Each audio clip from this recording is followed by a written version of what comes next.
Olá, seja muito bem-vindo ao canal. Neste vídeo, em continuação à nossa playlist de Phoenix Framework, Aprendendo Phoenix Framework, a gente vai falar sobre os testes. O que é o teste de uma aplicação Phoenix, Por que a gente tem que testar nossa aplicação Phoenix? Se você viu o vídeo anterior, você viu que eu tive que fazer muitos testes na mão, a gente não estava implementando os testes ainda, Então a gente fez muito teste na mão, rodando ali o IEX, testando função, se ela estava realmente entregando aquela resposta.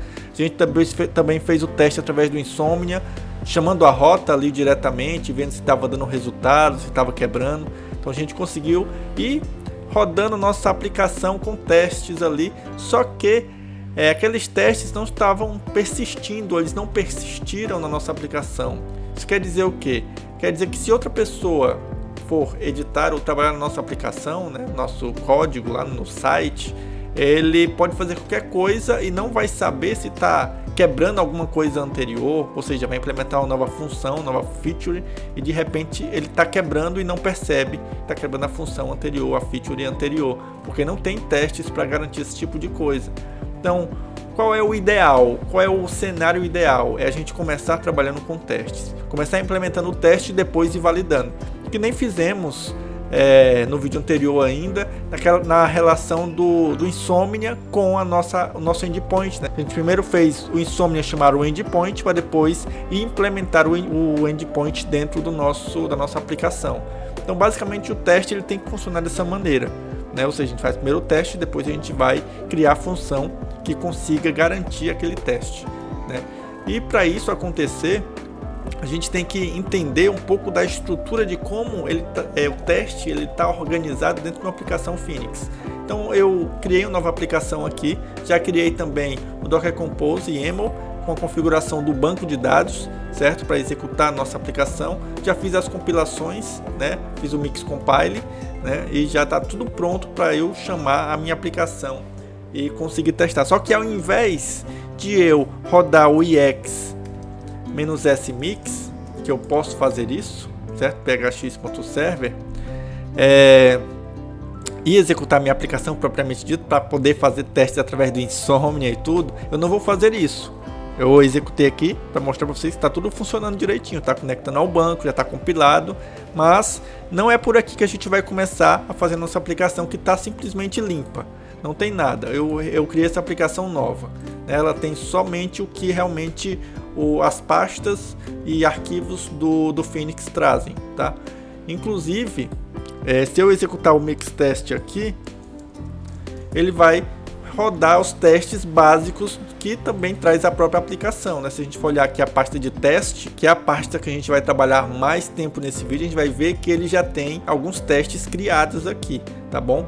Então, se eu executo ele roda os testes e garante que os testes estão passando. Que testes são esses? São testes de controller, Então a primeira coisa que você tem que perceber é o seguinte: a mesma estrutura de pasta que está na sua lib, ela tem que ser válida ou ser igual à mesma estrutura que está na pasta de teste. Ou seja, se eu estou fazendo um teste para um controller e eu vejo aqui onde é que está o controller, aula 8 web controllers, e está aqui dentro do controller, então ele vai ter que estar também aula 8 web /controllers, e aí eu vou ter meu arquivo de teste. E o meu arquivo de teste, ele vai ter o mesmo nome do arquivo que eu estou testando, E vai ter acrescido do underline test aqui no nome do arquivo, e a extensão vai ser .exs e não .ex, tá? Tem essa diferença. Exs porque é um arquivo de script. E no nome do módulo do teste, eu vou ter que acrescentar também o teste maiúsculo. Isso aqui é uma convenção, tá? Essa questão de estrutura e nome de arquivo e nome de módulo é uma convenção que a gente utiliza para ficar mais simples ali em termos de comunidade, tá bom? Então perceba isso, A gente vai criar os arquivos dentro das mesmas estruturas, com as mesmas estruturas ali que temos no nosso fonte, no nosso código principal, beleza? Aqui já tem alguns testes que estão passando, a gente não vai trabalhar com eles aqui, somente se a gente modificasse eles, mas eu vou tomar como base o código que a gente fez, não o código, mas aquela estrutura lá, aquela necessidade que é um CRUD, mais ou menos tomar como base aquilo lá que a gente fez no vídeo anterior, para ver como que seria começar com os testes primeiro, tá? Então, outra coisa interessante para se perceber em testes é que a gente tem uma parte chamada suporte. Essa parte chamada suporte, ela traz dentro de si 2 arquivos, inicialmente, que são os arquivos de configuração de teste para quando tem uma conexão, ou seja, quando é um endpoint, e configurações de teste para quando não é um endpoint, quando realmente trabalha só com o core da aplicação, com acesso ao banco de dados, essas coisas.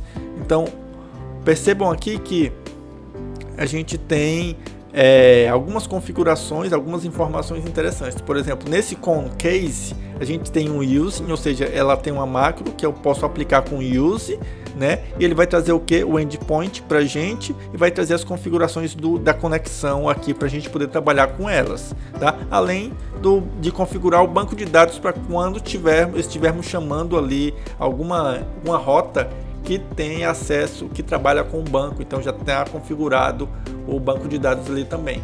E o data, não, eu só vou ter configurações de banco, né, de dados, caso a gente trabalhe com alguma funcionalidade ali com o banco de dados. A gente tem também o test helpers, que é primeira função, o primeiro arquivo chamado ali para testes. Então é onde eu inicio o esquema de testes, o XUnit, é onde eu configuro o SQL, o nosso adaptador do Ecto para rodar em sandbox, que é muito interessante esse esquema de sandbox, que ele limpa as informações depois que a gente executa os nossos testes. Obviamente isso é uma configuração que a gente vai fazer também, porque é muito interessante você ter um escopo de testes, ter um cenário de testes, testar aquilo que tem que ser testado e no próximo cenário já não ter as informações do teste anterior, porque não faz sentido, né? Cada teste ele tem que ser isolado, você tem que ter realmente ambientes isolados para cada teste e você conseguir validar com exatidão.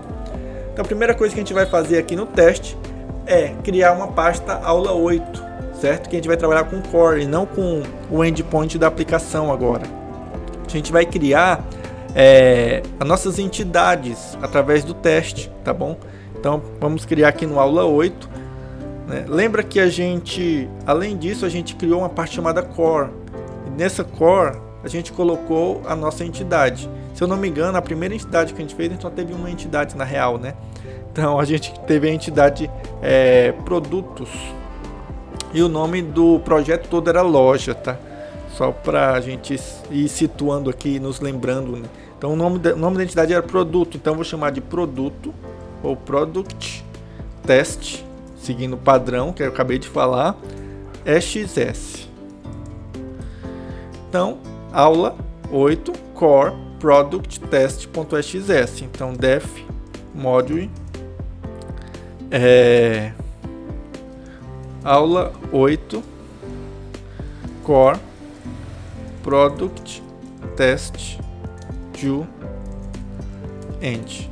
A questão é que no product a gente só tinha um esquema, não tinha muito nada para ser testado no esquema. O que a gente tinha mais teste era na API, né? Ou seja, o esquema que se conecta ao banco de dados, que é o product, ele não tinha realmente função. Ele foi acrescentado uma função change set depois, quando a gente tinha já a API pronta. Então não tem muito o que testar. Então não precisamos testar realmente o product, mas precisamos testar a API, né? A API estava dentro da pasta API. Então vamos aqui, porque a API ela vai depender do product para poder fazer as conexões com o banco. Então a gente vai ter que acabar criando também o product. Então é só botar aqui product API test e a gente tem a mesma estrutura lá, core API product underline API underline test. Pronto. E aqui, como a gente vai ter somente conexão com o banco, não vamos precisar trabalhar com a conexão, ou seja, com o endpoint. Então a gente não vai utilizar o con case, a gente vai utilizar o data case. Como é que a gente faz isso? Use aula 8, eu acho que é teste, né? Vamos ver aqui. Não, aula 8.datacase. Então vamos lá, aula 8 data.datacase. Então com isso a gente consegue utilizar todas as configurações do XUnit e mais a configuração do banco de dados. A gente pode começar o nosso teste inicial aqui, que é teste na realidade get a product, certo? Então é o primeiro teste, obter um produto, e a gente vai fazer um alias aqui, porque a gente vai chamar o módulo que a gente não tem ainda, que é aula 8 core product API. Product.api, né? Product.api, a gente tinha feito antes. Na verdade, o alias vai ser só product, para fazer o que a gente fazia antes. Então, o que a gente faz? A gente espera obter, na realidade, é get all products. All products. O que a gente espera? A gente espera obter uma lista vazia de produtos, certo? Product API all. Então esse é o primeiro teste da gente. A gente espera que Product API all retorne uma lista vazia, tá bom? Então eu gosto de colocar o elemento que eu quero validar sempre no lado esquerdo, e aqui a função ou o que eu estou validando, né? Então, ou seja, o resultado da minha validação eu quero sempre que fique do lado esquerdo da igualdade. Eu sempre gosto de fazer dessa maneira, porque como é pattern matching, isso aqui tem que dar true, né? Esse pattern matching tem que ser verdadeiro, tem que dar match, certo? Então eu vou executar aqui, eu vou salvar e vou executar mix test. Esse é o nosso primeiro teste. E já deu erro porque não existe aula 8 core product API all, não existe, então está definido, claro. Só que a gente percebe que ele está executando os outros testes que já estavam ok.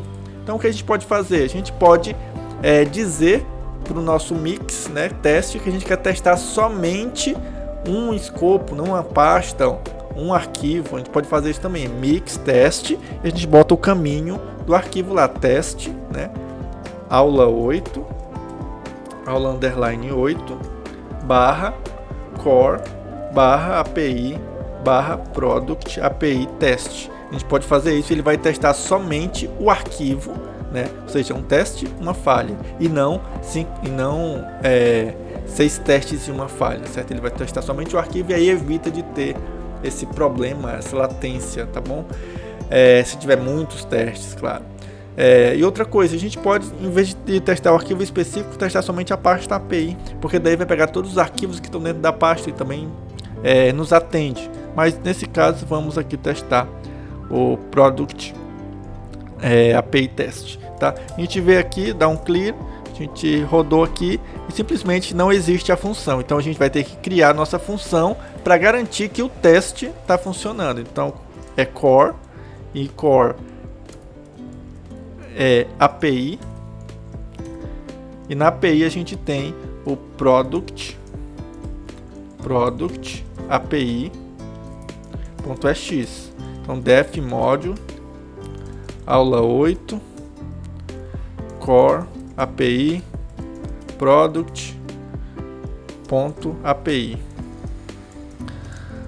e pronto. Esse aqui é o nosso módulo. Vou botar o módulo doc false, não importa pra gente isso agora, e vou criar a função all, que não tem argumento nenhum e que ela vai devolver um vazio. Isso aqui vai atender o nosso teste, se passasse, né?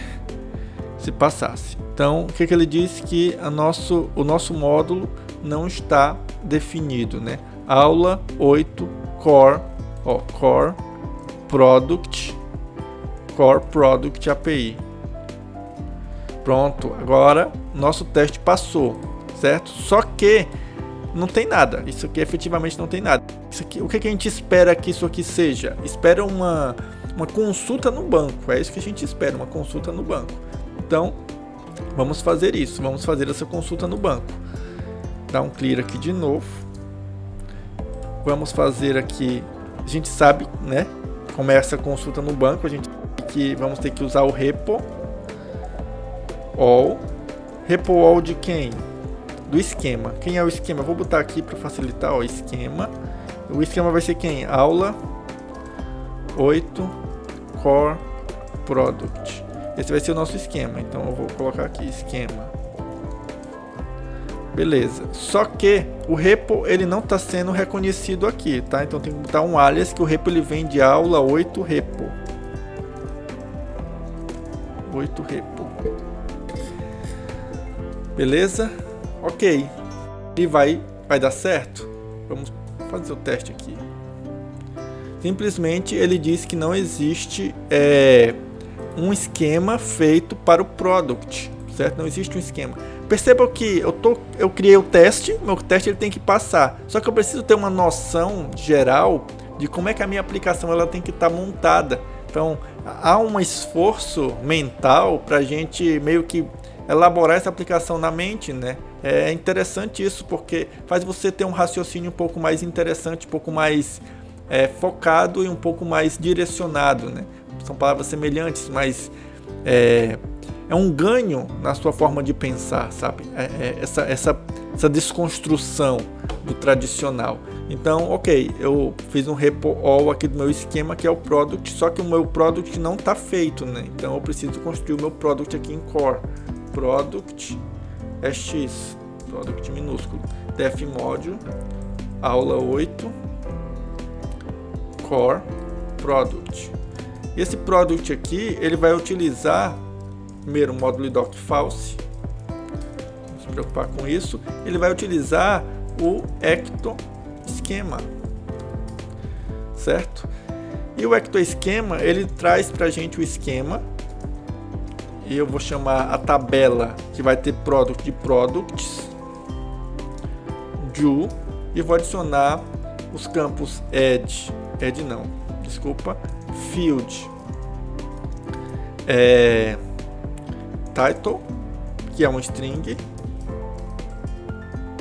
field description, que é uma string, field price, que é um integer, e timestamps. Essa questão aqui da entidade é interessante porque geralmente a gente tem uma definição dela. Você precisa criar uma entidade de produtos que tem esse e esses campos.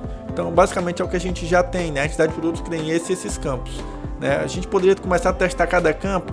Não faz sentido, porque essa definição já tem que vir da regra de negócio, né? Você já tem que ter isso em mente.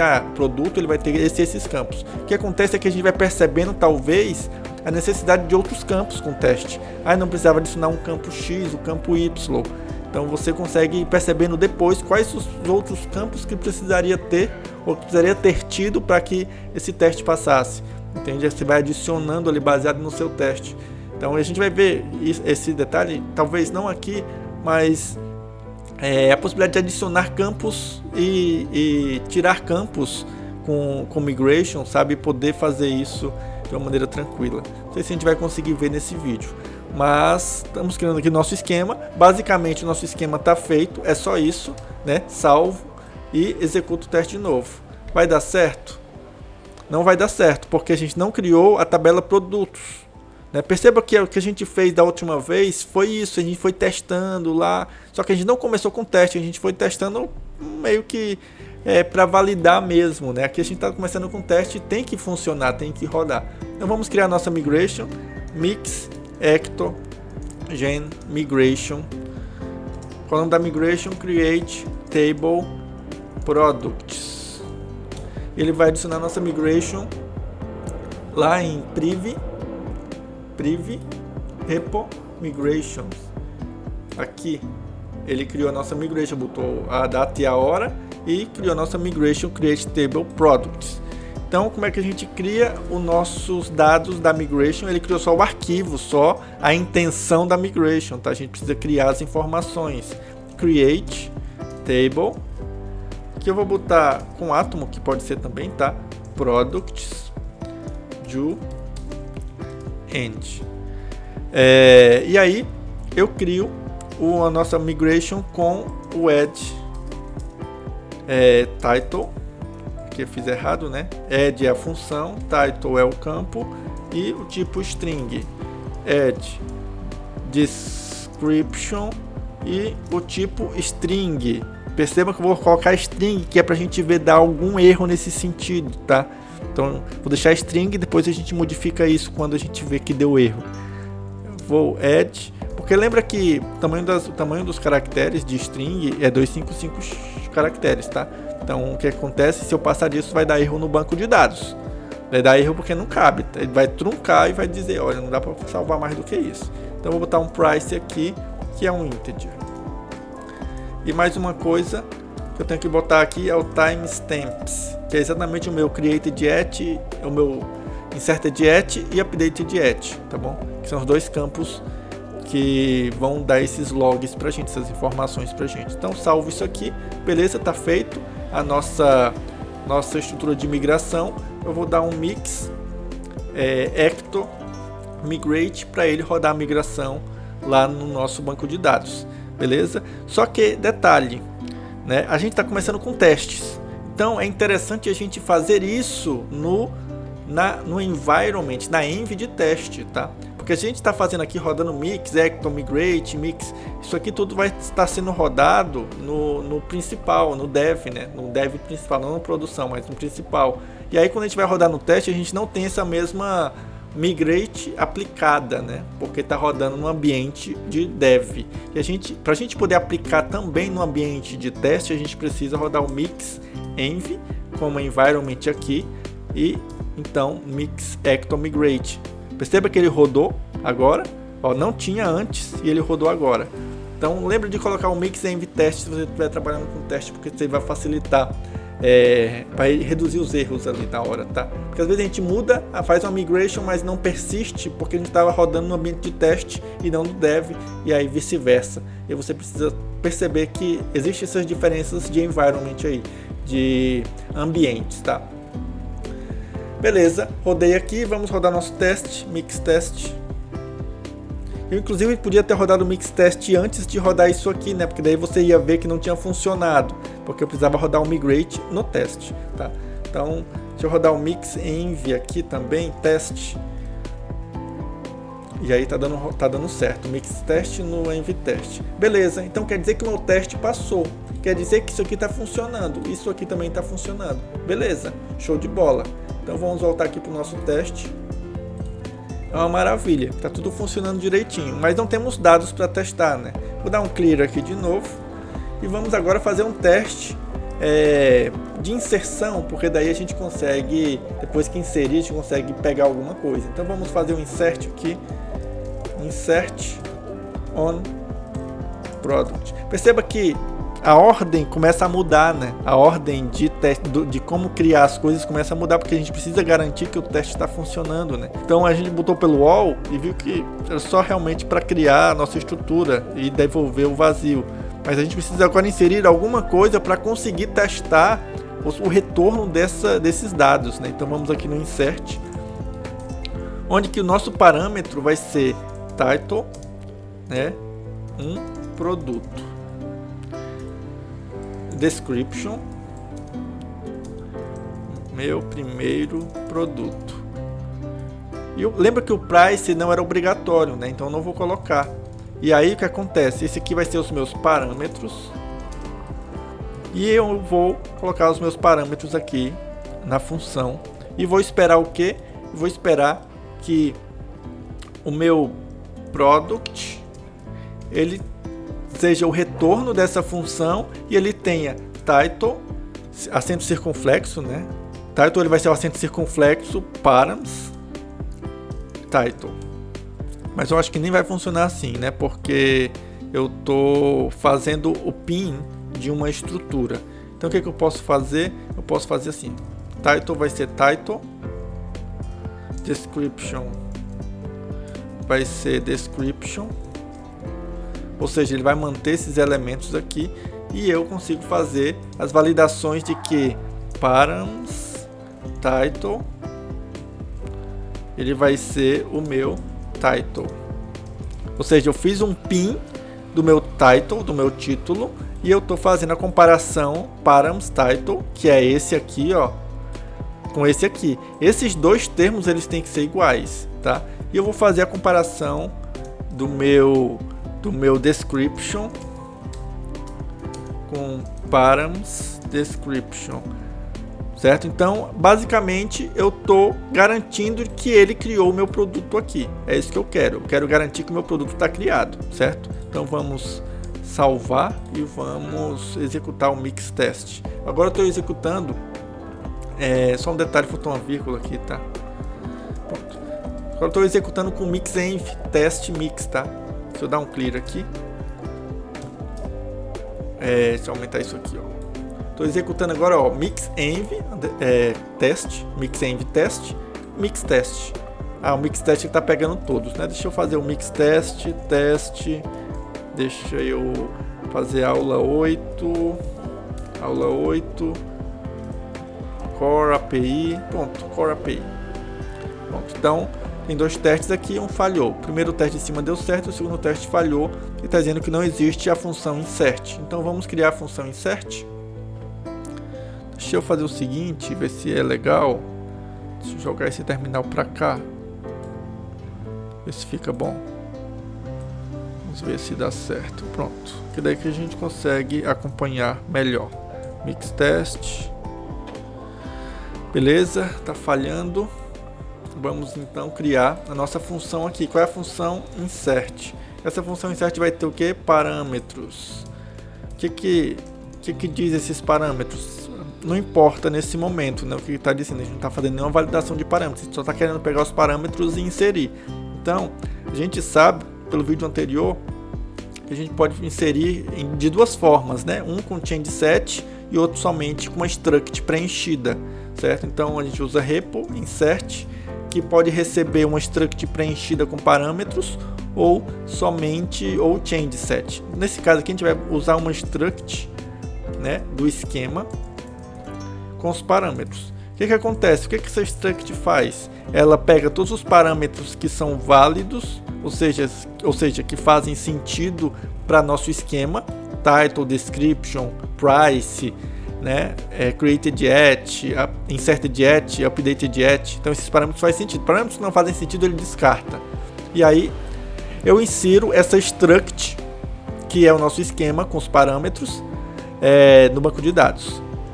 Vamos ver o que acontece. Vamos rodar aqui o max test de novo. Beleza, ele rodou e ele deu uma mensagem diferente do que a gente esperava. A gente esperava apenas um product, mas ele deu uma tupla, ó, ok. E aí o nosso product com os dados inseridos. Então, beleza, esse aqui é o modelo certo e a gente simplesmente não sabia. Vamos aqui colocar. Lembra que o nosso modelo depois vai ser uma tupla, né? Então a gente podia até começar já com a tupla, né? Que esse é o nosso modelo certo. Vamos salvar isso aqui. Vamos rodar de novo. O que aqui dá? Opa, deu certo. Então já passou no teste. Então o product, né? Bateu todos os parâmetros aqui. E outro detalhe, vamos já deixar no ponto que a gente tinha conversado no vídeo anterior, tá? E daí a gente já mantém, né? Já deixa no jeito que é para ser, né? Sem ficar enxugando gelo. Então o que acontece aqui vai ser meio que hardcoded dessa maneira, só para garantir. Beleza. Ok, tem um detalhe aqui que tá meio chato, é ter que rodar o teste o tempo todo na mão, mix test, né? Isso aqui não é legal, toda vez rodar isso aqui não é legal. Então o que a gente vai fazer? A gente vai instalar uma biblioteca chamado de watch, né? O test watch, que eu gosto muito de utilizar ela, tá? Como é que a gente vai abrir o Brave aqui, e vou usar mix test watch. E aí, essa biblioteca eu vou deixar o link ali na descrição do vídeo, tá?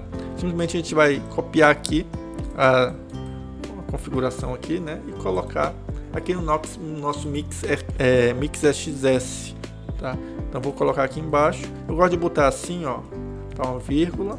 Boto aqui comentário testes, que daí eu sei que isso aqui vai rodar somente em teste. Eu tiro aqui o dev para rodar somente no ambiente de teste mesmo. E aí a gente roda mix deps get para obter essa dependência. Aliás, mix env test, porque só está realmente rodando no ambiente de teste, tá? A dependência. Eu salvei isso aqui, salvei, deve ter baixado, né? Mix test watch está aqui. Então vou dar um compile para compilar. Uma vez que esteja tudo certo, compilado direitinho, aí a gente consegue rodar o nosso teste, né? Aqui dessa maneira, né? Opa, da maneira que a gente tinha feito antes, ó. Mix, ó, mixenv test, mix test aula 8 core API, mas só que depois de teste eu coloco mix test.watch. E aí o que acontece? Ele vai rodar o teste uma vez e vai ficar esperando qualquer alteração no meu código, que aí ele roda o teste de novo. Por exemplo, agora a gente está fazendo aqui o insert e deu certo, beleza? Então, perfeito, esse teste já passou. Insert on product no banco de dados. Mas eu quero inserir, vou testar um outro insert on product when description has large description, quando tiver quando tem uma descrição muito grande, tá? Então eu vou aqui no site, né? Deixa eu ver se eu entro no site aqui, lorem y, um generator aqui, generator qualquer, tá? E aí eu pego esse texto aqui. Então esse aqui é a minha descrição. Eu vou colocar aqui e eu salvo. O que acontece é que ele não está dando sucesso porque o Postgres deu um erro dizendo que o tamanho da string não suporta essa quantidade de texto. O tamanho da string lá é 255. Então tenho que mudar o tipo da minha string lá. Eu vou tirar esse negócio daqui porque tá me deixando confuso, tá? Vou deixar aqui onde estava. Questão de confusão. Pronto, fica melhor mesmo. Então, o tamanho da minha string tá muito maior do que 255, mas eu queria realmente que coubesse um texto muito grande dentro dessa description. Por que não está acontecendo? Porque na minha migration eu coloquei string, só que precisa ser text, porque o text não tem limite, certo? É uma forma de resolver essa situação. Mas a gente já rodou a nossa migration. Como é que a gente faz isso? Existem duas formas de fazer isso, tá? Primeira forma, dou um Ctrl C aqui para sair do Watch, né? Vou dar um clear para limpar minha tela. Primeira forma, eu dou um rollback a minha, só que eu tenho que dar um rollback do jeito que estava aqui antes. E ele vai desfazer toda a minha tabela que eu fiz, né? Por causa do change aqui, né? Eu vou desfazer a minha tabela e eu vou subir de novo. Então eu dou um rollback, né? Eu vou até botar aqui texto porque não faz diferença, que eu vou fazer um drop na minha tabela, né? Então mix ecto rollback, e aí ele vai desfazer a última migration que ele fez. Eu dei um mix ecto rollback sem botar o mix env. Será que deu certo lá na hora que eu vou testar? Acho que ele vai continuar vai continuar dando erro porque a migration, eu desfiz a migration no ambiente de dev e não no ambiente de teste, tá? Então é esse detalhe, ó. Então o que eu vou fazer? Eu vou dar um mix ecto rollback no ambiente de teste e não no de dev. Beleza? Agora se eu rodar o nosso test watch aqui, vai fazer o que? Ele vai dar erro de...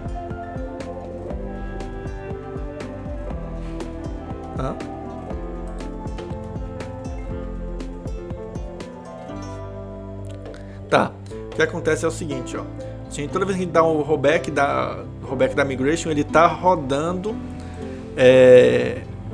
migration ali no teste, tá? E aí isso tava me deixando um pouco confuso, né? Porque a gente dava o rollback, ele destruía a nossa migration, certo?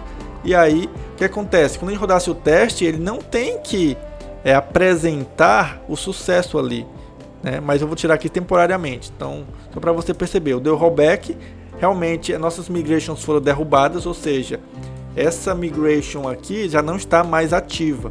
Então, se eu for rodar o teste, como eu tirei ali do mix a parte como eu tirei essa parte aqui do ecto, tá?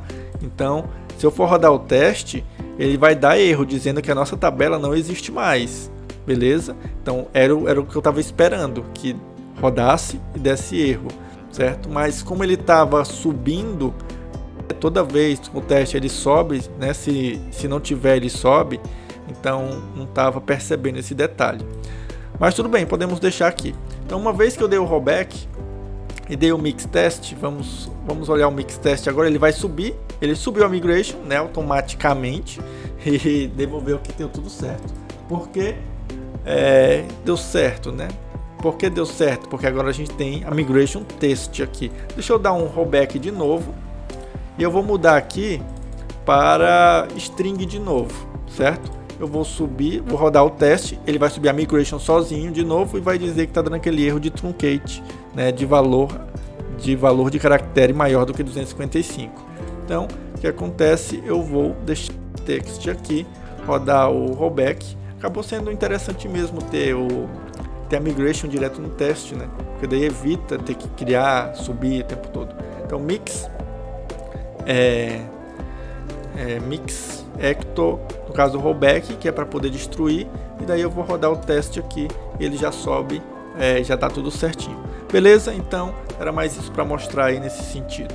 Então, vamos continuar aqui só para a gente abordar mais algumas coisas, tá? Então a gente criou, né, esse teste e a gente pode ir criando outros elementos. Mas aqui eu vou parar nessa parte de implementação e mostrar para vocês uma coisa interessante que eu gosto de utilizar, já que a gente tem alguns testes aqui. Então, o que eu vou fazer? Eu vou fazer um teste aqui de inserir algumas estruturas, né, alguns modelos, né? Eu vou colocar aqui embaixo, ó,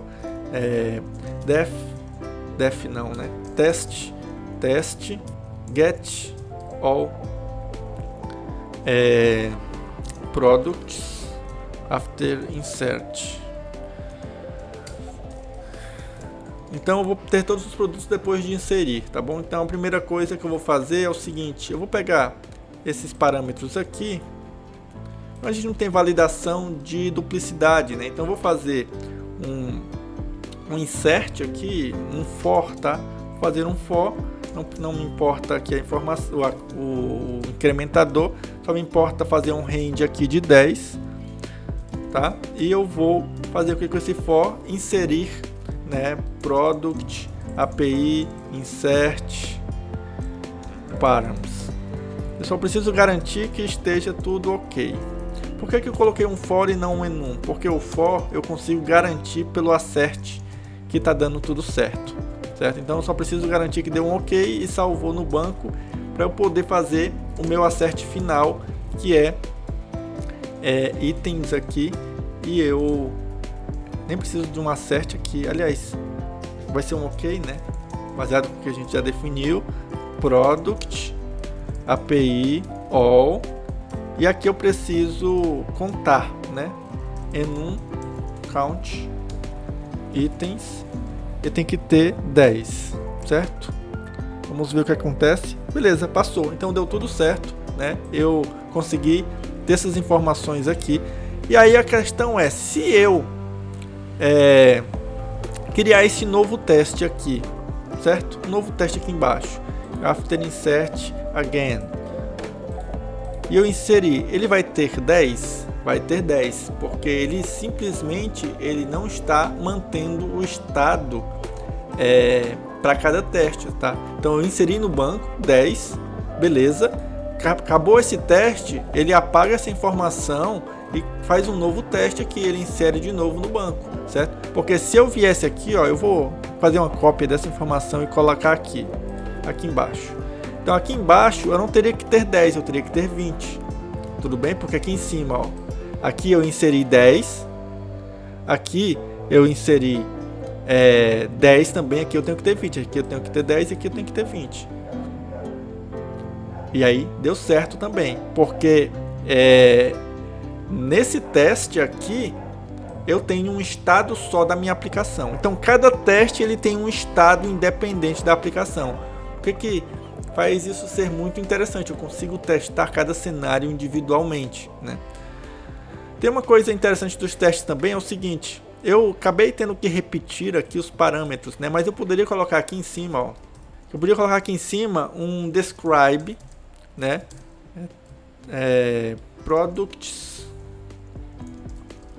Product API. O que eu faço com esse describe? Esse describe ele vai englobar todos os meus testes. Então vou fazer o seguinte: eu vou colocar todos esses testes para dentro do meu describe aqui. Pronto. Quando eu faço isso, eu tenho uma coisa interessante, que é configurar fazer uma configuração master, vamos dizer assim, uma configuração principal que vai poder ser obtida por cada um desses testes. Por exemplo, eu quero testar os meus parâmetros iniciais, né? Setup do, que é exatamente esse é o termo, é o setup do, e aí eu defino os meus parâmetros iniciais.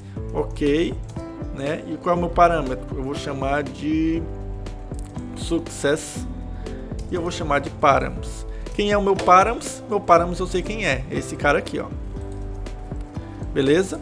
Então, uma vez que eu defini o meu parâmetros ali em cima e defini aqui o success, poderia até... É success porque são parâmetros de sucesso, tá? Parâmetros que vai dar certo, né? Então, eu vou botar para success params. Pronto. Uma vez que eu defini o meu setup em cima, então eu consigo obter... para cada teste eu consigo obter o mesmo parâmetro, né? Da seguinte forma. No segundo argumento que não estava visível aqui, eu consigo pegar o CTX, que é o contexto. Posso chamar de qualquer coisa aqui, tá? É uma variável que vai ser feito o bind aqui dela. Então posso chamar de parâmetros, pode chamar de context, pode chamar de CTX. Eu prefiro um nome pequeno exatamente para poder trabalhar de uma maneira mais interessante aqui, mais fácil. Então CTX params. Então params não existe, né? Success params. Então esse aqui é o que tem dentro desse CTX, é esse objeto aqui, tá? Então CTX params. E aí fica muito mais limpo, né? E aí tem um detalhe que eu preciso colocar aqui também, ó, CTX success params, para poder não quebrar. Então já tenho um único ponto onde eu altero o meu success params.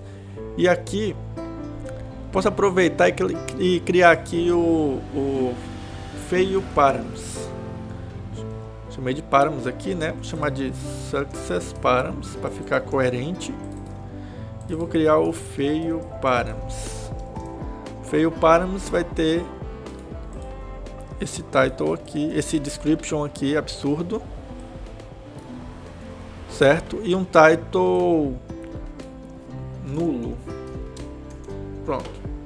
Claro que a gente não criou a condição do title nulo, né? Mas a gente já tem o fail params e o success params que eu vou definir aqui também no meu contexto. E aí eu consigo obter aqui meu CTX nesse outro teste, né? O CTX file params e description. E aqui CTX, eu nem preciso disso, né? Porque eu já tenho todos os meus parâmetros aqui dentro do fail params. Então nem preciso do params aqui mais. Tava variando aqui. Então CTX fail params, né? Só pra gente ver aqui o que está acontecendo no nosso... Tá rodando todo o tempo que a gente salva, né? Então a gente faz aqui também. Só que nem falha, né? Porque aqueles parâmetros não é parâmetros de falha, né? Porque assim não vai falhar. Não vai falhar porque isso aqui é realmente ainda success params, né? Acabei confundindo aqui, tá? Então esse aqui é success params porque realmente tem que funcionar. Deixa eu tirar o fail params que a gente não fez em nenhum fail params ainda mesmo não. Então success params. Success params. Beleza? Beleza? E então vai dar certo. Aqui igual, né? A gente não precisa mais disso porque a gente já tem o CTX